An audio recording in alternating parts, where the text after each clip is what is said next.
یہ نہیں کہہ رہا کہ میں آپ کو امپلائی کرنا چاہ رہا ہوں، وہ کہہ رہا ہے میں نے فارم رینیول کرانی ہے. ایجنٹ ہے WOE آپ چلے جائیں، جس طرح پراپرٹی ڈیلرز کی دکانیں ہیں اس طرح انجینئرز کی دکانیں کھلی ہوئی ہیں کنسلٹنسی کے نام پہ. یہ مختلف SI کنسلٹنٹ آپ کو WOE میں کنسلٹنٹ نظر آئیں گے. یہ پراپرٹی ڈیلر نہیں ہے، یہ انجینئرز کے ڈیلر ہیں جو انجینئرز کی خرید و فروخت کر رہے ہیں.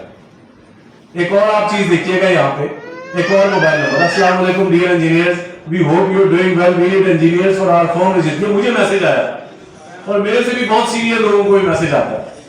If interested, please let us know. Please mention if you are retired from any government department.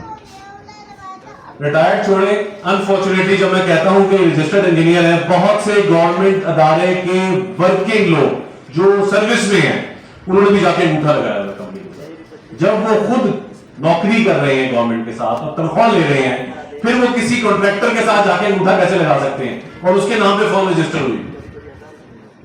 یہ کتنی ایک خطرناک بات ہے کہ وہ ادارہ جو پروجیکٹس بھی دے رہا ہے اور جو ہر چیز دے رہا ہے وہ ان کانٹریکٹر کے جا کے انگوٹھا بھی لگا رہا ہے. اس ڈیٹا کو اگر اس کی فرنسک آڈٹ کی جائے تو ڈھیر سارے کانٹریکٹر ہیں جن کے ساتھ سرونگ جو گورنمنٹ آفیشل ہیں انہوں نے انگوٹھے لگائے کہ یہ کمپنی رجسٹرڈ